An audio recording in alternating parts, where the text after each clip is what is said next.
মা যখন এক্সাম দিতে নিয়ে যায়, ঠাকুর ঠাকুর তুমি দেখো ঠাকুর, আমার মেয়েটা যেন সব পরীক্ষায় পারে। মা হলো তোমার? আমি রেডি। হ্যাঁ এই তো আমারও হয়ে গেছে। তুই পেন্সিল রাবার সমস্ত কিছু নিয়েছিস? হ্যাঁ হ্যাঁ আমি সব নিয়ে নিয়েছি। আচ্ছা খাতাটাও নিয়ে নে, টোটোতে পড়তে পড়তে যাবি। হ্যাঁ আমি খাতাও নিয়ে নিয়েছি। আর তোর হয়ে গেলে এখানে একটু আয়, ঠাকুরের কাছে একটু প্রণাম করে যা। ঠিক আছে আসছি। আচ্ছা শোন, ভেতরে ঢুকে কিন্তু বন্ধু বান্ধবদের সাথে একদম কথা বলা দরকার নেই। এক সাইডে বসে চুপ করে বইটা পড়বি। আচ্ছা। আর প্রশ্ন পড়ার সাথে সাথে ভালো করে আগে প্রশ্নটা দেখে নিবি, তারপর লেখা শুরু করবি।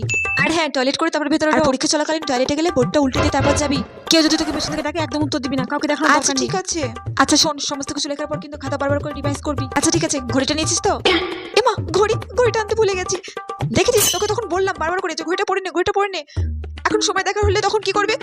আচ্ছা শোন, ম্যামদের কাছ থেকে জেনে নিবি কখন কি কটা বাজছে, সেই মতো লিখবি। ঠিক আছে? ঠিক আছে মা, তুমি নিশ্চিন্তে থাকো, আমি ঠিকঠাক পরীক্ষা দিয়ে বেরোবো। ওদিকে ঘন্টাও পড়ে গেছে। ঠিক আছে দাও। এখন আবার কি দেবো? এই তো কিছুক্ষণ আগে খাবার কিনে দিলাম, আবার পরীক্ষা দিয়ে বেরোবো। সারাদিন শুধু খাই। আরে টাকা চাইছি না, বোর্ডটা তো দাও। ও ভুলে গেছি। ঠিক আছে আমি আসছি। আচ্ছা বাইরে আমি এখানে বসছি।